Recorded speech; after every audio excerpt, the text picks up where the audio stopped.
they just enjoy watching this guy go so apeshit on the drums.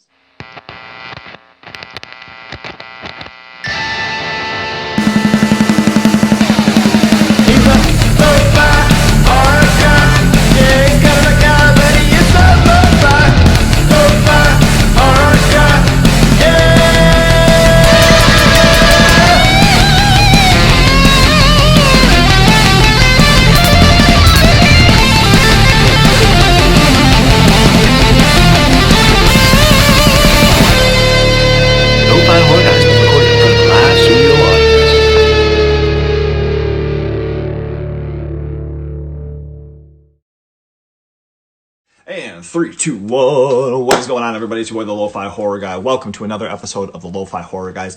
Growing on you live, episode 13. We're going to have Mr. Armand Majidi today, drummer of Sick of It All. Armand, there you are, my dude.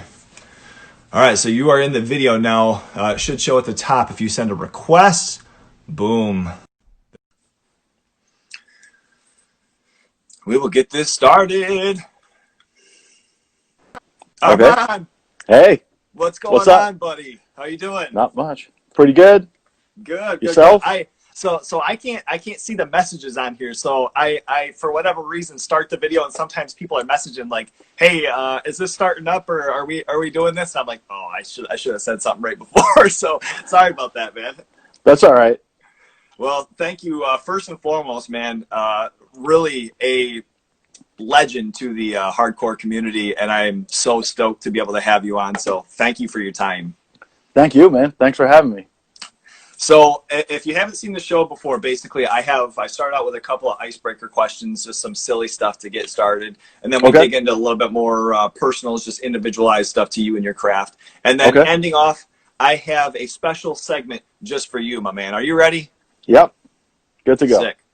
Let's dig into it. So first off, I'll say cheers. I saw you had a frothy beverage in front of you, so I figured I'd have a beer with you. I'm drinking one of these. Got it from my friends at Dark Matter Coffee in Chicago. Dark Matter. Oh, okay. Yeah. A little Midwest action. I like it. Yeah, right. half acre collaboration. It's a bourbon barrel aged coffee stout with vanilla. It's delicious. Dang. Okay. Well, just for a little bit of humor, I've been going with the old Corona. I just happen to go with the Corona Light, but just something silly. So whatever. Well, it's better than the full blown Corona. Yeah. right. So just to start out now, if you can just hit me with 3 bands that you've met on the road that you would recommend to everybody watching right now. What are a couple bands that you got on your mind that you're digging lately? Well, I mean, are you talking about like hardcore bands that have established themselves already? Sure. I mean, or if there's cats that are around New York City that you've been seeing or hearing about, somebody releasing some EPs that have caught your ears. Mm-hmm.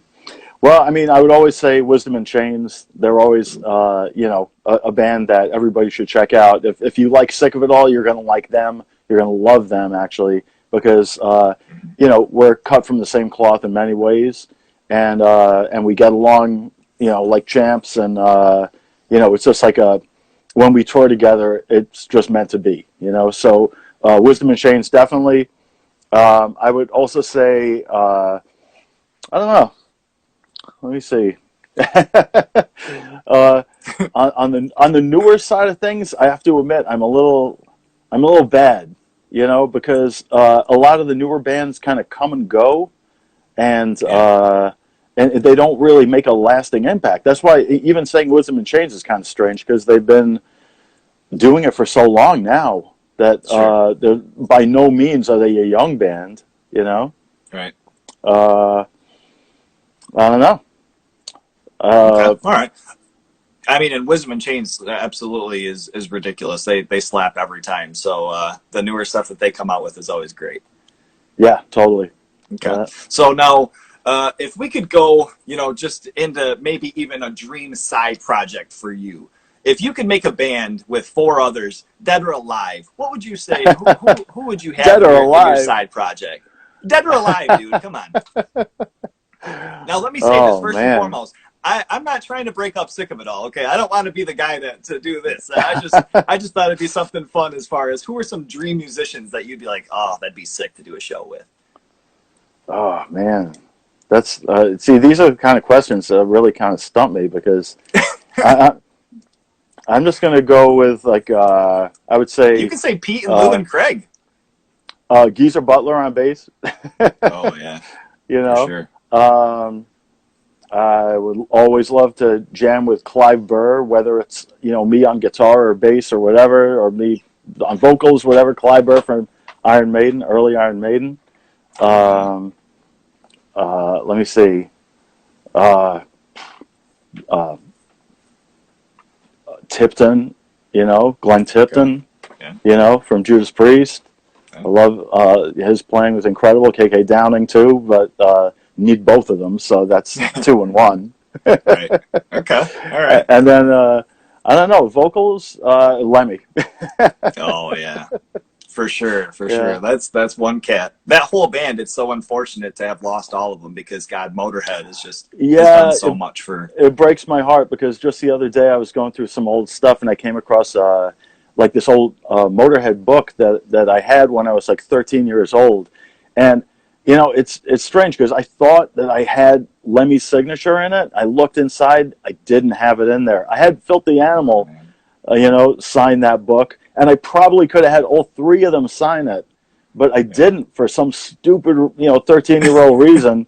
And Right. and now I have a book with only Filthy Animal signed, his picture. But it's but it's crazy looking at that book and seeing those guys and looking at their faces and seeing them like young and vibrant and everything. And I think Sure. they're all gone right now. It's fucking tragic.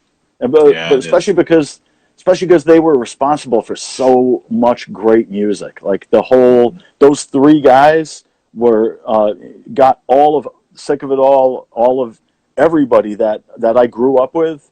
They were responsible for us getting into music. Mm-hmm. Yeah, it was like a perfect cross as far as from how metal was, and then it kind of brought in that punk rock attitude, and yeah, it was truly an origin for a lot of bands to come. Totally. Yeah. So now, as far as for you, so your drum origin story, I know it was, I think, the first 11 or 12 years you lived in Iran, correct? Yeah. Well, I mean, I spent like my young years, like from like 6 months old till 4. I was in England, outside Leeds, in a little place called Bramham. So that was where my dad was finishing up his education. He was going to Leeds University. But then after that, we went back to Iran. So supposedly, according to my parents, when I was like 4 years old, I spoke with a Yorkshire accent. So if you could believe that, that's kind of crazy. I've been back to Yorkshire and I've talked to people, and it's incredible. Like you can't understand 5 words out of their mouth. The stuff that comes out is it sounds like gibberish sometimes. So wow, I'm surprised that I ever did have that accent, but I went back to Iran and I lived there until I was 12. So I lived through the revolution over there. I lived halfway through the hostage crisis.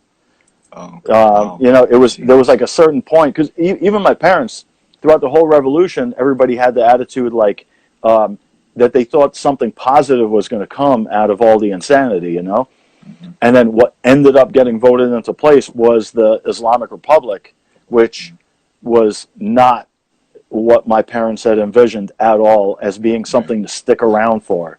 Mm-hmm. So they realized at that point it was time to leave. So we came to America. My mom's American, so we moved right into my grandparents' house in Jamaica, Queens. Okay. So now, early on in life, where did drums and music, come into your life? Drums would have come into my life right then, if not. I mean, a little bit. I messed around on drums a little bit in school in Iran when I was like maybe 10, 11. But, I didn't have a chance to actually own a drum set or anything like that. And then I would have picked up drums seriously when I was like 12 or 13 coming to America. But it was my mom, my brother, and myself in a well, in like a studio apartment in the back of my grandparents' house in Queens. So there just wasn't enough room. And I Right. was just crazy about music. I was going to play music no matter what. And I just figured guitar was the easy alternative. And I just asked my mom to get me a guitar. I got a little acoustic guitar. And then a couple of years later, I got an electric and met a kid at school that played guitar. And we both kind of taught each other, different things over a couple of years, and that relationship ended up making me like really kind of pursue guitar way more than drums, all the way through till the point that Straight Ahead started up, because Oh, okay. New York City Mayhem was looking to switch things up. Tommy was on drums and vocals, which, as we all know, is not the ideal thing for a hardcore band. You just can't get the Right. same energy going. And Right. so he wanted to just become a front man. So it was him and Craig, who's in Sick of It All now, and our friend Rob on guitar. And what do you call it? They asked Billy Psycho, the guy that was playing drums in the Psychos at the time, to try out for Straight Ahead. And we both tried out, and I got the gig. And it's interesting because I look back at the first video when we played CBGBs for the first time, and that that video was pretty incredible because I had literally played drums for about 10 times before getting up on stage at CB's and playing a Straight Ahead show, So Damn. it was, Wow. yeah, and it's Straight Ahead is kind of a quirky, weird band with like a lot of like real crazy drum stuff, crazy Yeah. drum parts, like really super unorthodox. But then again, that's what early hardcore was. Everything was like Yeah. super unorthodox. You just played it and you just hoped it came out right. And I looking back at that video, I kind of think to myself, wow, I wish I could play like that even now. Right. But maybe it's a different state of mind. Maybe it's thinking about the music more than the actual drums themselves. I was a little freer, it Yeah. seems, Okay. with just being able to play stuff. Sure. Okay. It So seems like, now, oh, go yeah, ahead. go ahead. Sorry. I was just gonna say. So now, fast forwarding all these years later, obviously, you are the drummer and Sick of It All. Your kit breakdown, from what do you prefer for sticks, your pedals? I know you're with Oh, Zildjian, Sonar drums. But what are yeah. your particulars? Do you have like a certain snare tuning that you like to keep to, or? Well, I mean, basically, it's really the head. It comes down to the head because I use that the hybrid head by Evans, and it's a Yeah. Okay. cross between a heavy duty regular snare head and one of those fabric laminate Kevlar style heads that Mm-hmm. is used for marching bands and stuff. So it combines the two styles in a really good way. It gives you all the durability that you want, and you can pop that thing on almost any snare and it'll sound, have a really nice crack to it, and you'll never worry about putting your stick through it either. It just goes and goes, and it never craters. It never, you can't break the thing, So Okay. all you could do is you notice at a certain point the little plastic coating on the top kind of comes apart in one little spot. Once that happens, the sound drops. I don't know, like the projection drops quite a bit. Okay. So, but Okay. before that, you're good for like a month and a half of solid touring. Okay. Wow. I mean, Yeah, and I mean, for all people, they're gonna have you try it because you're the beast in drumming. So they want to test that out. They're like, hey, have Armand try that and see if this is what it lives up to. well, I mean, that's the thing. It's like I hit things hard. I'm not, Yeah. any kind of real technical drummer. Never claimed to have been, but I know how to hit things hard, and that's all I've done my whole career. And Yeah. it's incredible that like so many drummers that I fully respect, they actually get a lot of appreciation from watching me play, even though I'm not a real drummer. They just enjoy watching this guy go so apeshit on the drums. So Yeah. that's cool. I kind of like that, but Yeah, I because mean, I 30 never took a some drum years lesson. later, and you're still here. Oh, Exactly. really? So Okay. yeah, Okay. So yeah, it you was just just like hopped right on and self-taught. got into it. Yeah. Yeah, just Okay. self-taught. I mean, I think a lot of what I do on the drums isn't because I really know how to play the drums. It's because I know what the music should sound like. You know what I mean? Okay. Like if you know, when we're putting songs together as Sick of It All, if Pete brings a song in, if Craig brings a song in, um, I'll just listen to the music and think to myself what has to happen with the drums, and you know what could make it like the most banged out, you know, simplified version of something. It could be repeated over and over again with maximum power. Right. Okay. You know what I Yeah. mean? That's Yeah. kind of like that's the way I approach a lot of stuff, a lot of Sick of It All stuff. Sure. It shows through for sure. Now, Thank as you. far as obviously, you being the drummer, but then you've sang in bands, with worked with Rest in Pieces, play guitar, with Straight Ahead also, drumming. But then, do you have certain bits in Sick of It All that are your favorites that you've contributed either guitar riffs or vocals to, Oh, I mean, or I've been a major songwriter in Sick of It All ever since like the maybe Scratch the Surface. That was yeah, when I started like really bringing entire songs in and being like, hey guys, I got this song. I have all of the music and I wrote all the lyrics as well. Let's put it together and see what happens. And then Craig might have one little critique about something. Pete might critique something. Lou, of course, critiques a lot of stuff. But like it's always like the kind of thing that that was when we really started bringing entire songs in individually as opposed to getting together as a group and just fucking around in the studio and coming up with riffs on the fly. hmm When we wrote Just Look Around, that was back when Richie was in the band. So like there are entire songs on that record that were written by Richie just starting to play something like just goofing off that became a Sick of It All song. Even okay, a song like Clobbering Time, like something as iconic as Clobbering Time, it literally was just Richie goofing off in the studio, and then we started playing, and that became Clobbering Time. It's a simple okay. riff, but it's simple because it was just created right off the top of his head, and created as a band right off the top of our heads. And Oh yeah. sometimes those are the best ones. Yeah, I know. I mean, everybody goes absolutely wild when that comes out anytime live. So, you Yep. did you co-produced Death to Tyrants as well. Is that right? Well, I mean, see, that's yeah. There were a lot of Sick of It All records where I was in that control room for so much of it, and hmm when it came time for Death to Tyrants, it was kind of like I just wanted to get one album to be acknowledged that I'm putting all this work in. Yeah, you know what I mean? Like Yeah, because yeah. I was there overseeing the guitar stuff, overseeing the bass stuff, overseeing definitely overseeing the vocal stuff, and like sometimes even like being in the vocal booth with Lou to kind of either coach him or to get him to do certain inflections or certain things like that and that kind of stuff comes down to a producer.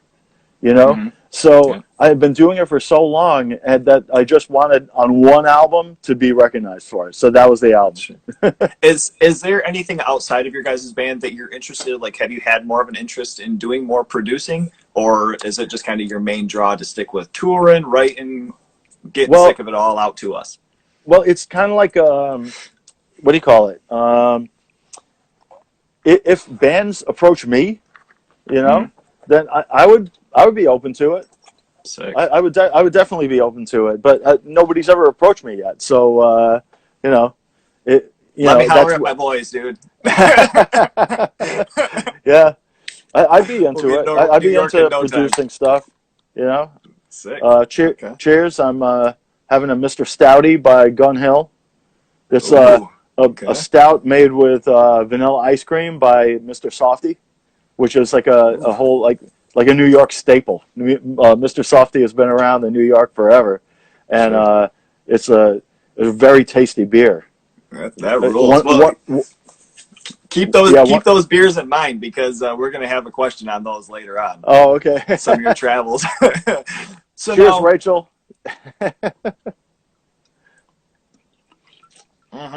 Oh, sorry. so now do you have any differences as far as your studio kit to your live kit? Whoops. Sorry, man. Not a problem. Studio kit versus my live kit. Studio kits kind of they end up being a little bit Frankenstein, because sometimes you'll have like a great kick drum at hand versus like a great rack tom at hand versus a great floor tom versus a great snare, and by no means are they all going to be from the same kit. Okay. So one of the things, like the last album that we did, it was Jerry Farley's kick drum that I used versus these two toms that I have here, which are a Sonar. What are they? Sonar Pro Light. Okay. Maple set, and then I used my. I had this fancy snare too. This one that's right underneath me right now. It's like a all brass Sonar snare. But I mean, we tried it in the studio, and it was too. It sounded too perfect for a Sick of It All record, like, and that's the thing. It's like, Jerry was very keen on, like making it sound, and of course all of us want the end result to be right. And so, whoa, sorry about that. It's kind of hard to balance. I'm balancing this thing on the snare. But what do you call it? So we brought my Phil Rudd snare in instead, and that had the more classic Sick of It All sound, which is like it's also a Sonar snare, and it's the Phil Rudd Signature series, and that one I've been using that one live now for many years, and it's an incredible snare, totally reliable and tough. I've only had one problem where one time it like showed up on the other end of a flight with a big dent in it. I hate to think what happened to the snare case. It must have taken a tumble and a smash, and probably other luggage hitting it, in the back, and like just smashing this one point on the snare, because it was completely dented in this one spot. That so I got in touch with the guy from Sonar, and over maybe the course of 2 days, he got me a brand new Phil Rudd snare waiting for me at the next Japanese gig in the box. So, yeah, kudos to Sonar. Shout out. Yeah, totally, for taking care of me. Yeah, wow. So now, Cheers, you're sitting at your kit there. When you get down to practicing and getting into some things, do you have certain albums or certain things that you like putting on to just get banging on and get some practice in? Not really. I've just been running through Sick of It All sets. Okay. Just because like the playing a set is so different than playing studio stuff, or like, even rehearsing with the band. It's such a different thing, because it's just one song after the other, in these segues are sometimes unrelenting. So and what I don't want to do is I don't want my body to lose that kind of urgency, and because we're looking at the prospect of not playing another show until summer of 2021 at the earliest. And that's a scary thing. So I've committed to the idea that every single week I'm going to play at least one Sick of It All set, just so my body does not lose it. It doesn't lose that just the momentum, just the ability to just go one after the other and just not stop. Mm-hmm.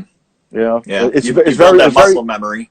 Yeah, it's very easy for your body to relax into a state that's so different than the road, and I don't want to lose that road readiness. Sure. So now, do you have like pre-show workouts or exercises that help you warm up before your gigs? Oh, Maybe a couple of you, burps. you could ask. Sorry about that. No, Yeah, no, no, don't be sorry. Shit, it's beer. yeah. Um, what do you call it? You could ask Hoya and Mitz from Madball about this. It's funny. They crack up at this one thing that I do. I actually learned it from Pete. It's like some kind of thing that they do that Pete did in his jujitsu class, where Okay. it's like this whole like warm up where you do this thing with your arms. You're going like this. You know, both your arms are going and your feet are going underneath you, and it's like a Mhm. full body warm up thing that I do. I usually do it for like 100 count, you know, Okay. and then I just touch my toes. I stretch out my lower back. I try to stretch out especially my right leg because the kick drum just takes so much out of me, and Mhm. you want those muscles to be kind of first loosened up before you stretch, and then um, you go into it. But unfortunately, it's tough for me because of the fact that I do tend to play with more power. I end up, especially once I'm in like a few shows into a tour, then Mhm. I always want to play harder than the show before it, which is just stupid. I have to lose that. I have to find this like Zen place that I'm more happy with because the way it is right now, it's like I'll play 5 shows. If that fifth one is like, okay, that was incredible. I want to like recreate that, then Mhm. I'm fucking myself because then Yeah. I'm just all I'm doing is I'm just is like a recipe for disaster for my body, you know, Right. because that one show, sure, everything sounded right and everything sounded perfect, and maybe that's why it had that effect on me mentally. But then the next show, the monitor is going to be terrible, and either that or like the room just won't give you what you want. You know what I mean? Like there are some drum Mhm. rooms where you just go in there and you realize this is a great drum room. Yeah. Everything is Yeah. just so lively and just like you don't have to hit hard. You play and it's just satisfying. You know, There. as opposed to other rooms you go in and it's just like dead air. You'll hit the kick drum, you hit the snare drum, you hit the cymbals. You'll just be like, where does the sound go? It just gets swallowed up by all of this like soundproofing shit that they have all around the place.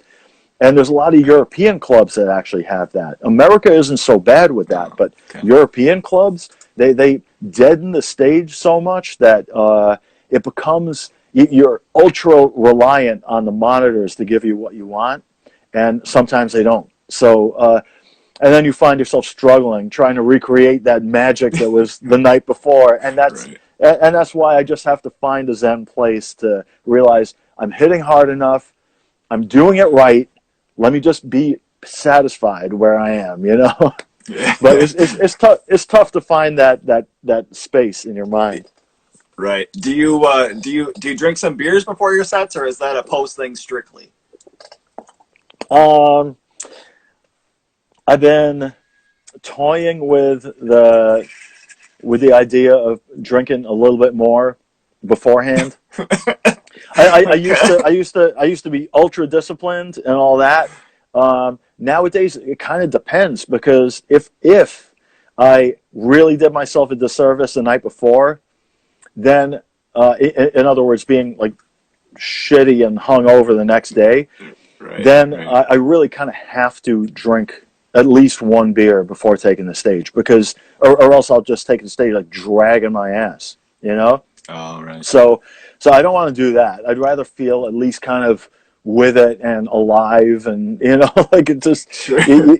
yeah. So I'll have a beer or two on a day like that, with a show like that. But Okay. I mean, generally, I like to be disciplined and not drink before a show because what I used to notice, maybe when I wasn't quite as used to it, was that I would kind of forget where I was at certain points, which was, I felt so stupid. Like there would be times when I would like stop thinking that it was a break and I was in the wrong place in the song. You know what I mean? And I would think to myself, what did I do different today? Oh, I had a beer in the afternoon. I had 2 beers in the afternoon, or I had a beer with dinner. So, but then at the same time, there are those moments where I realize that I just went up there and played, and it was so natural. And I think to myself, what did I do right? And I think, oh, it's because I had a couple of beers. So I'm still kind of feeling the whole beer/show thing out. I'm still in the process. Or maybe it's some of them that, maybe a couple of them were like 5%ers, and then all of a sudden you thought maybe at one time it was like a 20% beer, and you're like, that didn't do it. Yeah, exactly. And that's, that comes into play quite a bit, because sometimes the alcohol will like hype you up, and sometimes the alcohol is downer. Depends on how long before you play that you drink. You know what I mean? Yeah, I agree. So now, as far as Sick of It All, what I can say, Sick of It All, the band, is truly one of the bands that got me into hardcore. Before I really even knew what hardcore was, honestly, I heard you guys' stuff, absolutely loved your stuff. And now, being older, it's one of, it's a part of my life. So to say with Sick of It All, I would have to say the band is the most consistent through and through, album after album. You guys just absolutely push it, and you absolutely kick out awesome music, and all of your fans really appreciate it, album after album. So with saying that, now, even with all this, quarantine and everything being shut down, you guys have some live recordings coming out, correct? Yeah, we do. We did like a whole bunch of stuff, and you'll see the banner right behind me. There's a Sick of It All banner that I robbed out of the storage space down in the Queens. Dragon, yeah. Yep. Sick. So I did that for the videos that we recorded, and also the Bulls Anthem video that we're going to be releasing probably next week. I'm in my basement right now. I just I videoed myself playing down here. I hooked up a little mixer.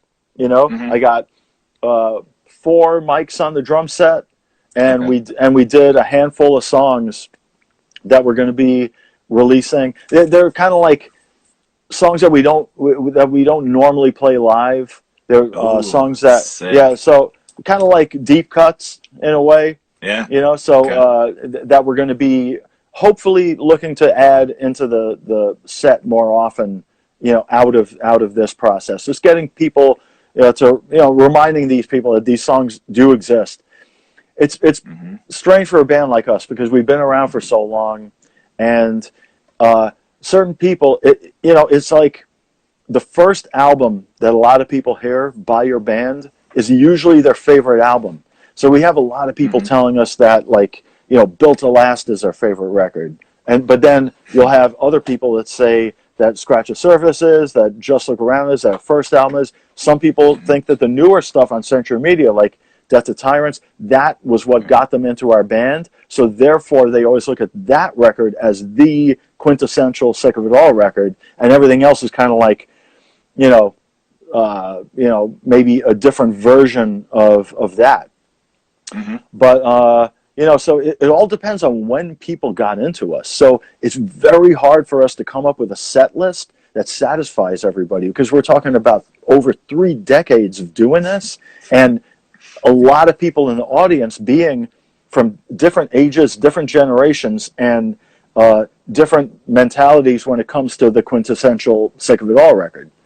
So, that's why, we have our favorites, and we have the crowd favorites that we already kind of know. And every time we mess around with the set list that we know is going to be understood by everybody, there's always that point where we're ultra critical of it, and we think to ourselves, well, they didn't really react the way they normally do to that song. It's because it's unfamiliar to us live. Us in the live setting, everybody thinks that we're going to play like all the expected songs. But, that's like another one of those things where we just have to, maybe get a little bit more selfish and get a little bit more into the idea of satisfying ourselves musically and playing whatever songs we want. I know Craig is like the ultimate spokesperson as far as that goes. He always wants to play whatever songs he feels like playing, and if the audience likes it or not, whatever, like as long as he's excited about playing music, so Sure. as opposed to like going through the motions. Drumming wise, I gotta say, if I was a more talented drummer, maybe I could pull that kind of shit off, but I have to be very, very familiar with something to be able to play it consistently and well every night. So if it's a song like out of the blue that we're just bringing back into a set, then there's a very good chance I'm going to fuck it up, or I'm going to lose a stick and be like, what the fuck? And you know what I mean? So, Right. I don't want to ever do that to an audience. So it depends on how things are and how I feel, or how I feel about the song, how comfortable I am with the song. But a lot of those things come into play with which ones of these songs we're going to end up playing live again. Okay. I mean, after 33, 34 years, dude, of doing this shit, you should be able to fucking just go ahead and have a selfish set here and there. Or a whole tour. Just do a whole thing. It's funny, too, because, like, we'll be talking to certain people. Certain people will, and, you luck out when you have this conversation in front of certain people. When you bring up, saying, like, I want to play the song Pass the Buck off the Call to Arms record, and somebody be like, whoa, you're going to play something off of Call to Arms that you don't play all the time? Fuck yeah, I love that record. That record got me into you guys because it was the first record on Fat Records, and that's why I discovered Sick of It All. Like stuff like that happens, and people are super familiar with it, but it'll be like one guy in the entire pit who's going to be going nuts, and everybody else is going to be looking at you like, you know what I mean? So you always run that risk. Yeah. Okay. I mean, as far, because that was going to be my next question, if you guys were going to have any sort of deep cuts on this, or if it's going to be more recent stuff, and honestly, from Built to Last to Scratch the Surface and Call to Arms, I was familiar with those, and I liked all of those albums. And then it was probably right around like Life on the Ropes and Death to Tyrants, where specifically Death to Tyrants, where I was like, oh shit, like they're doing it. And then I went back in the catalog a little bit and started looking back at more of the earlier albums and EPs and such. And I mean, it just through and through, you guys are so sick. And so now also going on to your newest record, Jerry Fairley was the producer of it. And I know this is probably an unpopular opinion for, some, like you're saying, but start to end, that album literally to me is the perfect Sick of It All album. Oh, thank you very much, man. I appreciate that. Just the energy, the lyrics, the drumming to it, the whole thing start to finish it's absolutely perfect. It's one of the hardcore albums that I tell people all the time to check out. What's crazy too is the fact that album was put together so quickly. We literally committed to that record in January, and we had it recorded and mixed by June. Oh, damn. I know, and I mean, wow. we all kind of went into it with like our own songs. Like I had a good amount of material to present. Pete had a good amount of material to present. Craig had a few songs, but they were still kind of like works in progress. But we ended up getting together at the studio where we actually recorded it with Jerry, and we worked with him on the entire record. That's the first time we ever did something like that. So Jerry has a big part in that album being as good as it is. So hats off to Jerry.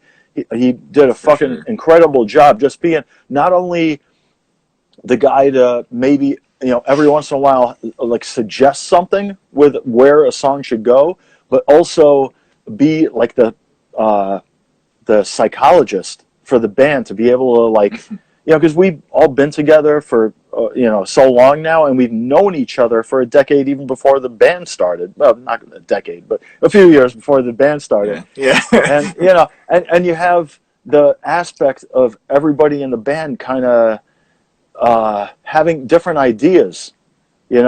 Jerry was kind of like the glue that kept that album, like gave that album real cohesion. So you didn't have a fragmented thing where like Armand wanted this, Pete wanted that, Craig wanted this, Lou wanted that. You don't have that at all on the last record. And everything, yeah. So I think Jerry did an incredible job, and I'm just hoping that we can recreate something as magical as that record. Sure. I mean, and the cool thing with you guys too is it shows through as far as from album to album where, some people try to implement something as far as like, oh, well, maybe we'll do like singing here or we'll do something. It's in a sense, kind of a formula, not saying that every album is the same, but it's a formula to where you kind of know what you're getting, but the riffs are, in a sense more fierce. The drumming, can have some different parts. You've got a couple of different songs that, the drum parts are more of a lead, than the guitar or the riff. And over and over, it's just you feel as a consumer of the product that it is quality coming to you and that it's not just something that was pushed out because it had to be. Thanks, man. I appreciate that. And I think that's one thing why Sick of It All is where it is right now. I think a lot of I got to give props also to Tua Madsen from Denmark, because a lot of the stuff that you've mentioned, a lot of the things like for example, you mentioning Death to Tyrants being like such a important record as far as you listening to Sick of It All and like getting into the band. It all comes down to him because he was the guy in the studio who finally made us sound the way we were supposed to sound. Because live is one thing. Live is like the area where you kind of you sound the way you do, and it's very hard to recreate that in the studio. And Tua Madsen, when he first started working with us, was Death to Tyrants, and he was able to capture that. And so, and it's easy for me to come in and take co-producing credit for that record, but I mean, I sat there throughout the whole process, and I had certain things go the way I wanted. But you can take credit, man. No, but Tua, his ear is incredible. His idea of what Sick of It All should sound like is perfect. And everybody in the band realizes that, and even Jerry Farley knows that as well because the last record was mixed by Tua.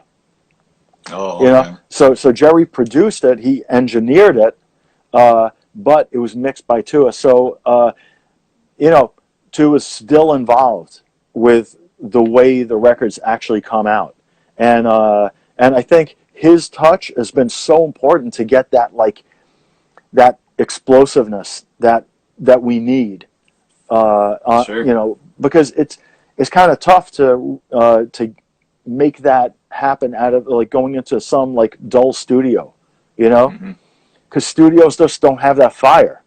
Studios are like a very controlled environment. You see all the red lights go on, and you're like, oh shit, this is it. So it's kind of like it doesn't have that same explosiveness, and I think Tua always has been able to provide that with us. And I mean, of course, it comes down to what we're doing as well. But I'm like uber sensitive when it comes to giving these guys credit, but where credit's due. Yeah, absolutely. I agree.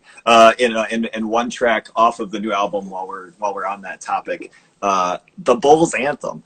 Tell me, how did this come about? Was it a set of lyrics? Was it a guitar part? I mean, it's such a victorious, like, every time I hear it, I just wish that I was on top of a horse and I just defeated, like in Braveheart or some shit, like this huge battle. See, that song is exactly like, I don't know if you know the song America off of Yours Truly. You ever hear the Yours Truly record?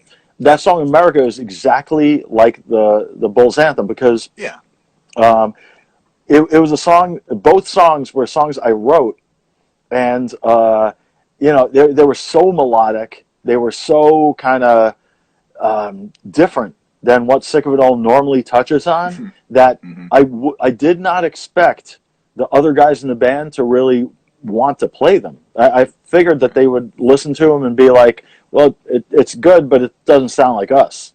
Because and I write songs like that sometimes where they come out sounding good, but not everybody's comfortable with them.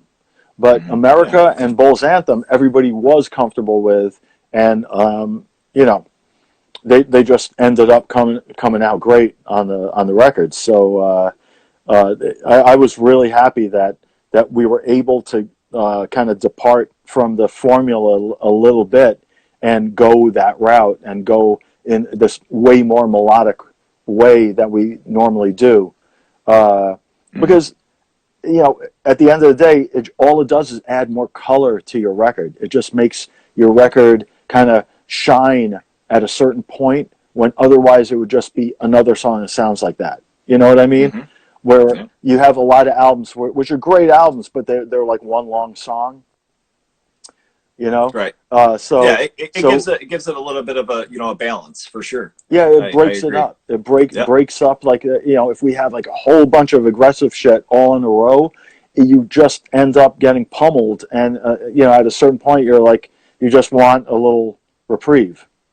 So I think but it's good still to have like a little mix like that. Yeah, it's good to have a little mix like that as long as it works, as long as everybody's comfortable. So, and that said, there have been other songs that I've written that I thought the same thing about, and they didn't end up making it on the record because not everybody was comfortable playing them. So it's a crapshoot. It's like a little bit of a gamble. So I'll still make music. You know what I mean? I'm not gonna limit myself because those two songs did well. Those two songs surprised me, and that they worked with Sick of It All. So whatever I come up with, I'm gonna keep, and I'm gonna have the guys listen to them and see what they think. Okay. Yeah. Hell yeah. I mean, yeah, it's great. Somebody mentioned in the comments below too, saying that even those tracks that do change it up a little bit, the cool thing is it's still your sound. It's still the same band. It's not like a song where it's like, did somebody else come in and guest write this, or what is this? It's still consistently like that sound throughout it. So that's awesome. I know I love it. Awesome. The standout track for me is Robert Moses is a Racist. Oh my God. Yeah. Yep. I can't tell you how many times and just go ahead. I noticed that you put that in your little thing for the interview. The story. Yeah, dude, that track is so sweet. There's so many times at work I tell people like, Bobby, you sneak. I use that shit just in basic conversation, dude. Cool, thank you. That was one of mine as well. Thank you. I had the idea for writing that song for so long. Now it was just like you travel around Long Island and you see the bridges deliberately built very low and all that kind of stuff, and you look back at the story of it, and it's an incredible story, and it should be made more common knowledge, because these things are it's a part of history that people should A, be aware of, B, be ashamed of, because that's that seems to, and our history is coming to life more and more as things unfold around the country, and those things come into play all the time. So off of the new album, what are some of the tracks? What are some of your favorite tracks that you guys have been able to play live that really just shine through for you? Oh, off the last record? Yeah, Wake the Sleeping Dragon. Oh, well, I mean, we almost always do Intervision. We almost depends. If we're playing with metal bands, we don't really touch on Bull's Anthem much, because metal audiences don't really appreciate it as much as our usual audience would. It's a different energy, it works better with a little bit more of an open-minded audience. It kind of sucks to say that too, because I mean, I love playing with metal bands. I always want to do metal tours, and I love playing metal festivals. But the metal crowd generally, when they hear something that melodic, it kind of takes them by surprise, and they're not as into it. They want a hardcore band to be just uber aggressive. So if you take that away, you lose the momentum of the show a little bit. Yeah. We've been doing crazy white boy shit for almost every single show. Mm-hmm. So there's that. Wake the Sleeping Dragon we do a lot. Okay. The Snake we do a lot. Let me see. I think those are the ones that we do the most often. Okay. It's those combination of songs off. Let me see. Let me look at my list right here. Yeah. You know, for the metal shows, you can always toss Yep. in Hardcore Horseshoe. Well, that's one of the that's one of the deep cuts that we did for this quarantine thing. Oh shit! Sweet. Yeah. So That's hopefully, like that'll be another song that'll just get like a little bit more of a magnifying glass put on it, being like, hey, there's this song too. Let's Yeah. and I know Lou loves it. So there's I like when Lou's on my side, it's good because Hardcore Horseshoe was one of mine too. Oh, okay. Yeah. You're just on I the mean, rippers, dude. Well, I mean, the whole like balding concept has been such a funny thing that we've all enjoyed, like watching Craig progress. Like in his late 20s to the way he is now. It's just been like constant. It's just all been like constant jokes about it, and Craig has been like really focused on it and like calling people out, other people that are going bald. Right. And so there's been this baldness theme throughout Sick of It All for so long that I figured, hey, it's time to make a song about it. Yeah. And I guess That's awesome. that also comes with the territory of being 50-something-year-old guys playing this music. Yeah, there's a little bit of an irony in it, but as Yeah. far as, I mean, just the topic of it, and playing shows and being at plenty of shows, you look around, it's like, man, there's an anthem for this shit now. Yeah, totally. And to make light of it is the best you could do. Right. You might as well crack some jokes, make fun of each other, and that's the way it is, because it is what it is, and you got to accept it. Yeah. Yeah, have a little fun with it for sure. Yeah. Totally. So now bringing it from live sets to the studio, you've mentioned before in other interviews and just some of the stuff I've read about you as far as having a bad memory for faces. Do you have a thing for when you're writing, for writing? Do you have a certain, do you have like a note pack for like fills or different, different rudiments that you're trying to implement when you're writing? Yeah, I guess my motive for asking the question is, you go in sometimes into a studio and say, you write a couple of things or you play a couple of things, and then all of a sudden you get a couple hours, past, and you're like, shit, what was the first song that we played? What did I do in that? Are you a drummer? Yeah. You are? Okay, so that's why you're asking that question. Yeah. I'm not a drummer, so I don't really go into I don't go into it with that kind of mentality. I don't have like I never think about what I'm doing really with my sticks. You know what I mean? It's like I just do like whatever agrees with the riff, whatever agrees with the song. You know what I mean? That'll be what I end up playing, and it'll just be sometimes. And I'm unorthodox, so like a lot of people will like watch what I play sometimes and be like, how do you do that? Like, what's that little double that you do there? And I'm like, I don't know. I just do my little thing, and it's what it is. Like I can't I can't explain it. It's just like the fill that works that my hands do, and I can't really break it down. So. Okay. It's not really that way. Once I get a solid idea of what the fills are going to be and what the beat is going to be and all that kind of stuff, then I could play the song, right?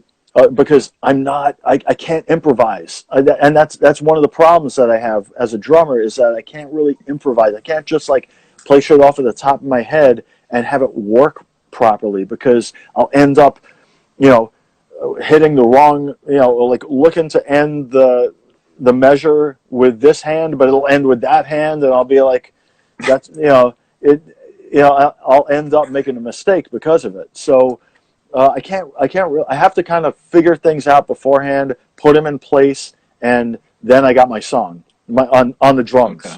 You know, because I mean, I wish I was a better drummer than that. I wish I could just do shit on the fly constantly and have it work. Uh-huh. I think I have to take some drum lessons. But so now I think it's time. Now, when you are writing, though, it is just something where, you know, you hear like the track and somebody says, okay, this is the riff, this is going to be the layout of the song. You just play through it a couple of times and it's there for you. Yeah, basically. I mean, and it's and then over time, over the matter of like sitting down with it alone, and just like trying to come up with stuff by yourself. That's when you really can, focus on every little part of it, and coming up with the things that work the best.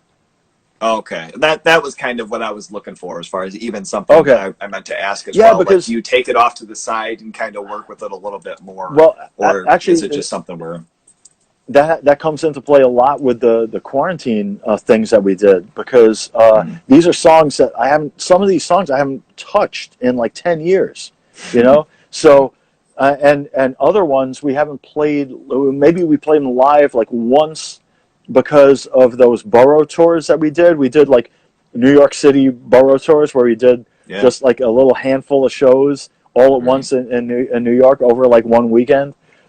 And those shows, we would like pull things out of our ass that we haven't touched in a long time. So I would have to like play them and come up with stuff that that is going to be different than the first time I recorded it, because for whatever reason, the stuff that I did on the first record, like I can't do now. I don't know why, but it just is that way, because I'm a little bit more, I think I play with more power now generally. So it takes a little bit of my finesse away. So it wouldn't be balanced. Like me doing like the hard hits with the kick drum, and then like pulling it back to the point that I could do this little like it just wouldn't sound balanced. So like I have to come up with new parts even for old songs. So and it came into play with this quarantine thing, because I had to relearn how to play these things. Some of the stuff was just kind of like uncomfortable for it being the way it was played years ago, and now I'm playing this and I'm like, I'm not comfortable with it now. So I would have to like figure out ways to switch it up but still make it good, and make it powerful, and make it right for the band. So I had my mind working quite a bit with all of these quarantine songs. I just hope, like on video, I don't look like I'm focused too much. You know what I mean? You have your eyes crossed and shit. Yeah. That's funny. Yeah. That was actually my next question. I was going to ask, as far as, have you felt through over the years, even some of the songs like Clobbering Time or something, have you changed them even the slightest bit, as far as how you feel a little bit more comfortable drumming now than how you did 30 some years ago? Yeah, things have changed. But that answered, like things have changed quite a bit. Like even the punches of certain songs, like World Full of Hate is a perfect example of a song that has kind of like changed over the years, because of the fact that now we don't do this weird like, and it's based on my drum part in the song. It goes doodle-bam-ba-da. So on the first record you listen to, and it's like doodle-bam-ba-da. And now when we play the song, we just go bam bam bam. So it's like it's become it's a little change. More. Yeah, so there's no little doodle bam bam anymore, and now it's just like something that I could bang out more, and the whole band sounds more powerful hitting bam bam bam. So little things like that have happened over the years, where we've altered things to just so that everybody feels more comfortable, and it just sounds a little bit more powerful live. Sure. Okay. I love that you're doing the guitar part, or the cadence of something with your mouth, because there's been certain times I'm at band practice and I do something and they look at me like I'm a fucking idiot. I'm like, no, you're just doing that part. I'm telling you, but we have to do it maybe like this to change it. They're like, Oh no, yeah, I'm going to show them this video. I'll be like, dude, Armand just did that. It's a real fucking thing. you got to hear Craig do this. Craig is so funny sometimes because he'll just do the whole riff and he'll sound like a maniac while he's doing it, but he'll just go through the whole thing, and it's actually like sometimes all of us will be looking at each other like listen to this guy. This guy is fucking nuts. But you know, but it's like the communicating a song, communicating music. Sometimes you just got to be like you got to be Catman. You know? Yeah. All right, buddy, we're back. Cool. Yeah, every once in a while I get talking on these things, and all of a sudden it pops up at the top. It's like, you have 1 minute left. I'm like, oh shit. Okay. So yeah, well, that's a good sign though. Yeah, that is very, very much so.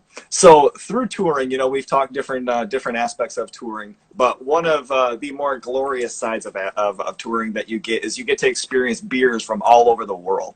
What are some of your favorites, man? Well, I mean, it's always incredible to be able to tour in Belgium because Belgium is just like beer heaven.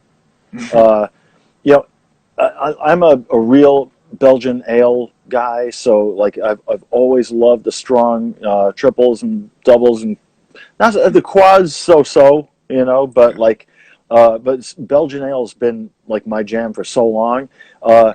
German beer, I love German beer. It doesn't they don't usually touch on the strength of the Belgian ales, but that makes it almost a little bit more pure and a little bit more like you could drink more of it and not feel horrible the next day, which is always a plus. And you also get incredible flavor. So being able to go through Bavaria, for example, is like Bavaria and Belgium are just such great places for Sick of It All to play because the kind of beer that I get in the backstage is just so good. Spain, I got to say, has really stepped it up.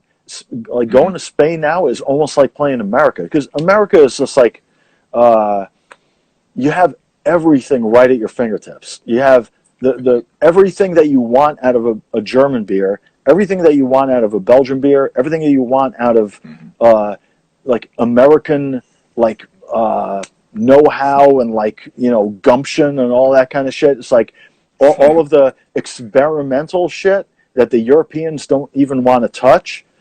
Americans have been doing it now for decades. So, and you have all these like incredible varieties of flavors and everything. Like whether it be the style of beer, whether it be the strength of beer, everything is touched on, and you could tailor your beer experience for every single day of the week the way you want it to be. So America is like the land of plenty. America is like, the streets are paved with beer gold here. So like, I'm very blessed to have spent the last couple of decades experiencing this craft beer revolution happen in America. Yeah. And then as far as like the traditional stuff goes, I always look to Belgium and Germany. I've never been I mean, there are some great English beers, but there's something, I think it's the hop character or something like that kind of just haven't exactly embraced. Like even English ales sometimes, like you go into a place and you get like a really nice hand-pulled ale out of a cask that you think is going to be incredible, and you get it and you're like, I mean, it's good for what it is, but it's just not like world class. And I don't like being that guy, like ever calling a country out, but like it kind of says something when your entire population has turned to some shitty lager from somewhere else as opposed to its own creations, it bums me out because I wish England had the same kind of pride in its own beer creations and its own ales than Belgium had in its own, or Germany has in its own lagers. You know, like there's so much pride that goes along in the beer making in those countries that I wish it would be the same in England, Scotland, and Scandinavia, because all of those places are places that you go now, and all of the best beers that you come across are breweries trying to create what America has done. Yeah. Okay. I mean, I got to say it's the same with Spain too. Spain is exactly the same thing. Like all of the best breweries in Spain are doing things in like an American style, but they're doing them really, really well. So like that's why I appreciate the shit out of Spain. Okay. Yeah. I mean, shout out to us, all these countries and all these places you've been, man. And it's still like, I'll hang out in New York. Shit. I'll hang out in Michigan. So do you have like specific glasses for your different types of beer? Well, I like to, but at the same time, I also think to myself, I'm pouring a 16-ounce can. I only have a few glasses that it'll fit. Yeah, I don't want to split Okay. it. I want to get like the groodles down at the bottom. I call them groodles. Okay. I want to get like the sediment from the bottom of the beer. So I don't want to break it up and pour like a portion of it and not have those groodles mixed into the whole thing. So, groodles, right? Everybody's familiar with groodles. So. I'm not, as long as I drink it and it has, some of the nice effects there, the majority of the time I'm not too picky. One I can say that I'm not a huge fan of is Dragon's Milk. You ever have that garbage? Oh, wait, New Holland? Dude, yeah. You don't like it? I like New Holland, don't get me wrong, but Dragon's Milk is haggard. No, I like it. It hurts my feelings. Yeah. Really? Wow. Rough, No, yeah. no, it's good. They say, man, we've Grand Rapids, which isn't too far away from where I'm at. That's won the beer capital of the United States a couple years, dude. You live in Michigan. Michigan is the place where I moved to, where I discovered that beer was as great as it was Wisconsin, right across the lake. Okay. You know, and I spent a couple of years in the Milwaukee area. And that, like, discovering New Glarus, discovering Three Floyds, and like more of the Midwestern breweries that all of a sudden were available, like right there at my fingertips. That was what made me wake up and realize, holy shit, beer is incredible. I want to drink beer all the time. Although I had my fair share of good experiences in Europe before that. It was still the Midwestern time that I spent, which really woke me up to what was going on in America. And Michigan played a big part in that, because Bell's out of Michigan, back then it was Celis too. Celis was brewing out of Michigan at that time. So anytime I would travel through Michigan, I would stop and get some Celis beer, because that was like, it was like, it was in Texas, and then it was in Michigan for a little while. I don't think it even exists anymore, but that was like one of those brands from the early days. It was like, I think it was the brewmaster of Hoegaarden from Belgium that left Hoegaarden, came to America, and was doing his own thing here. And he was brewing in Michigan for a little while. Oh, damn, no kidding. Yeah. So, I mean, Founders... God, I love Founders. Founders Porter is seriously like one of the beers that I would choose. It's like one of those like desert island kind of beers where you think, if you had to pick one beer to drink for the rest of your life, what would it be? That would be on my list. Founders Porter. Yeah. Hell yeah, shout out. Yeah, for sure. Actually, the bassist in my band works for Bell's, so it's funny that you mentioned them. Oh, no way. Yeah, Kalamazoo Stout. Yeah, Kalamazoo Stout is one of the best. It's up there with Founders Porter. It's like, you can't go wrong with it. Mm-hmm. I agree. So now, as much nutrition as we can get out of beer, you are a vegetarian as far as your eating habits. What are some of the spots around, we'll even say even the United States, what are some of the spots that you could give a little plug to say? Because, I'm not so much a vegetarian, but my wife pretty much is, and so we kind of have a little bit of a happy medium, and sometimes we'll hit spots if we're around. Uh, well, I mean, if you're in New York, definitely hit up Red Bamboo. You know, Red Bamboo is always yeah, like a great standby. Let me see. It's kind of tough because I kind of need. I travel too much, so I don't have places right off the top of my head. Well, what about in New York? Well, I would say Red Bamboo definitely, but like that would be like my go-to veg spot. Okay. If I was going to say one place, I would say Red Bamboo in New York. Definitely hit up Red Bamboo. There are a lot of other places, but I've only been to them once or twice. I've only tried like this dish or that dish. And what I've noticed about a lot of vegetarian restaurants, I gotta say Bodai on what is it, Main Street in Flushing? Main Street in Flushing is one of the best restaurants in the world. I wouldn't even say I wouldn't even say just New York. I would say in the world. Bodai is this it's like a Hong Kong style all vegetarian restaurant. Unfortunately, due to COVID, they haven't even been available for takeout for months now. And like the whole family, we're just like itching until they open up again. So we got that, and then there's also a place called Veggie Heaven out in Jersey that I would give tremendous props to. They're like they're a little chain, but the one spot of theirs that I really, really like the most is the one in Montclair, New Jersey. Veggie Heaven is like one of those places. Like if you're a vegetarian visiting the New York metropolitan area, you definitely want to hit that up. Okay, all right. Yeah, we, it's kind of funny because before all this stuff happened, my band had a little weekender that we were going to come out in the New York area, and then my wife and I were supposed to be coming out in September over that area, East Coast, and so it's ruined absolutely everything.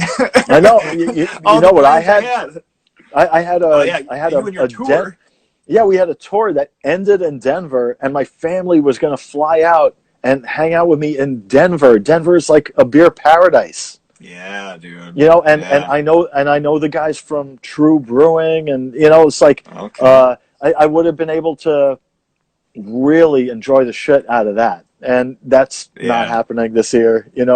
I guess it's postponed, but and from this point going forward, it's like I don't even know. Like once touring starts again, like are we even going to be able to like pick and choose our vacations? Like everything's going to be like crammed together. I don't know.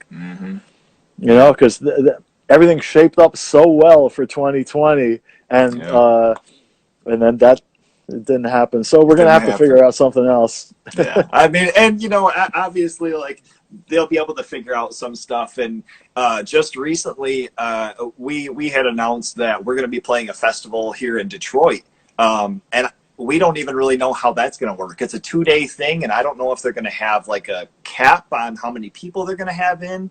It's like earlier July too, so we're all kind of scratching our head, like, what is this a festival that you're playing? Yeah. Okay. Well, and this is this July, like coming right up. Yeah. Seriously? July 10th. Yeah. Damn. That's you're lucky. You're going to be able to experience like you're going to be able to play live music. Wow. Right. Yeah. I mean, I don't know if because that's so far in the future for me. Like I wish it was right around the corner for me, because going back and playing Sick of It All sets, I realize that I haven't lost anything. I can play an entire set, no problem. I'm itching to do it again. Mm-hmm. No, I bet, especially, I mean, for being on the road as much as you are and all the years and everything, and I wonder if it's something too, because like Jersey and New York both were some of the hotter spots as far as how much you guys got hit and all the loss that you guys suffered. So yeah, but it's for us, it's like the whole country. Like, I don't know, maybe it's, like once you have like maybe once everything that you do is a little bit more nationwide. I don't know if it's that. I don't know, because we haven't even like explored the more local things. If we were just looking at local things, maybe we could do some shows. I don't know. I have no idea. Man, but that's an because, idea. yeah, I know it is because, but our booking agent, Leave Home Booking, is located all the way out in Salt Lake City. Yeah. Stormy Shepherd, this lady that we've been working with ever since '93. So we go way back, and we're not going to look to work with anybody else, because she's the best. And but dealing with somebody out in Utah, I don't know how much she would be excited about just booking us at one local show. I don't know.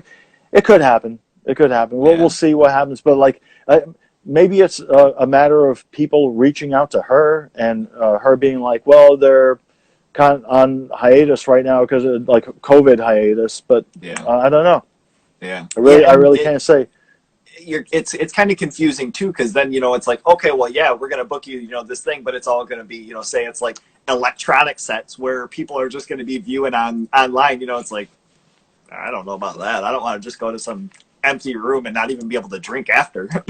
Yeah, I know, and that's it's confusing to think about what live shows are going to be like, and what the vibe is going to be, what it's going to feel like as a musician on stage. Are you going to get any of the crowd energy? Are you going to feel a thing, or is it going to be like a rehearsal in front of a few people that are scattered into different boxes where you have to be socially distanced, so you have this group of people, that group of people, blah blah blah, and that kind of stuff, it bores me. So yeah, that's for sure. Well, anyway, as far as all the COVID stuff, everything, we'll get away from that because there's enough of that going on online. So, bringing it back to an album that came out some years ago, I want to ask your personal opinion on some. What was your favorite cover or drum cover on Our Impact Will Be Felt? Oh, well, drum cover, I wouldn't say, because I think everybody did a great job as far as the drumming goes on that record. The standout tracks for me on that record were Ignite's version of Ceasefire and Rise Against doing Built to Last, because they added a lot of vocal melody that wasn't there in the original, and I appreciated that. Those were the two tracks that really kind of stood out because of what the singers did vocally. So okay. So awesome.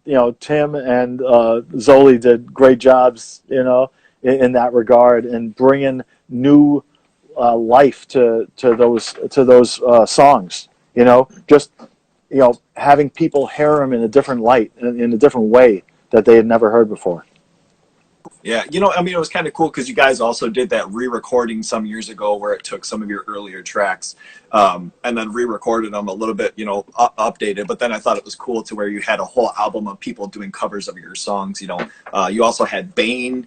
Probably the outstanding track to me was the Most Precious cover, or the Most Precious Blood cover. Oh yeah. That was they did Alone. Sick. So cool. Yeah. Alone. There you go. Yeah. Okay. Nice. I was having a brain fart, and I'm like, shit, I can't think of what track they did. Yeah, for sure. That was good. So when I originally messaged you, just kind of my pitch as far as the interview and everything, it was an autocorrect thing, and I called you Armando.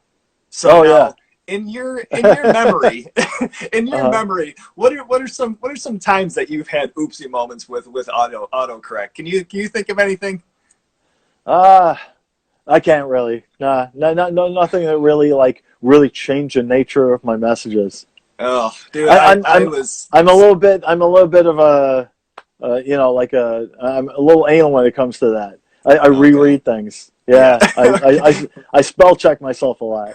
I'll tell you what, I for sure take triple takes after that, because I was like, holy shit, I can't believe that. And you responded, so I was like, okay, I gotta slow that down. I can't believe that happened, but it was definitely but what's interesting is the fact that you look at my handle on Instagram and you could very easily read it, Armando Fitall. You Yeah, know, right. because Right. because that's the way it looks. It looks like Armando Fital. Yeah, yeah. So No, you it know, was one of those things. I've loved you guys for years and knew exactly what your name was, and I was like, "Holy shit! I yeah, can't but believe like this but dude ain't gonna do that." I've had a weird name in my whole life. So like you know, like growing up with a weird name, you kind of expect people to make mistakes with it. So but it's not even your mistake. Your mistake is like no big deal. And somebody calling me Armando, I answer to Armando. That's Armando is like when I lived out in the desert of California, everybody thought I was Armando Majidi because we were so close to Mexico. Okay. There are so many Yeah. Mexicans in that community that everybody thought I was Mexican. So, Okay. Okay. the J becomes an H, and that's Right. what it was. I was Armando, and I was like, okay, whatever, doesn't matter, Yeah. you You get know. some free. You get some free drinks out of it. A beer. You're like, yeah. Hey, let's go, Armando. Hey. It never happened, but I hope, Yeah. I mean, it's still early. We'll see. You never know. Yeah, that's true. All right, man. This has been absolutely amazing. I do have one Thank you, final man. segment for you, but Okay. before that, if you would like to pitch, what you have going on and just the live recordings and what's new with Sick of It All, man. This is your Well, opportunity. everybody just keep an eye out for the Bulls Anthem video. Thank you so much for everybody that contributed to the Bulls Anthem video because like I've seen even just like a few different versions of it, and the final version is just so good. It's so fun, and I think it looks like everybody had such a good time with it that it's just going to be one of those moments in history captured, and I appreciate that wholeheartedly. So props to everybody that like contributed to that video. And then as far as the other stuff goes that we're doing, the only other thing that we're doing has been this quarantine recording. So keep your eyes and because it's like just a few songs that we did in our homes. We're just trying to like bring the songs back to life and bring them maybe into people's attention again. Maybe we'll play them live again, just because they are all great songs and they should get that recognition. So hopefully the next time we come through your town, at least a few of those songs will be on the list. Sick. That is awesome. Yeah, I know I can't wait, and I know a lot of people have looked at the comments and everything, so people are all excited for that stuff. And now that I'm Awesome. getting some of the deeper cuts too. Yeah. Nice. Awesome. Can't wait. Thank you. Thank you, man. So now for the finale, for the final segment, this is a segment I would like to call Armand's Got Ales. All right. So what we're gonna do here is I'm gonna propose to you. All right. We're gonna make a beer, and I say, Armand, what I want to do is I want to make a beer based on your favorite Sick of It All title track, but it's also going to have the album art for the label. What would your beer be called? Probably a Belgian ale, I'm gonna say. Well, I mean, it's very tempting. Alleyway brew. Oh, yeah.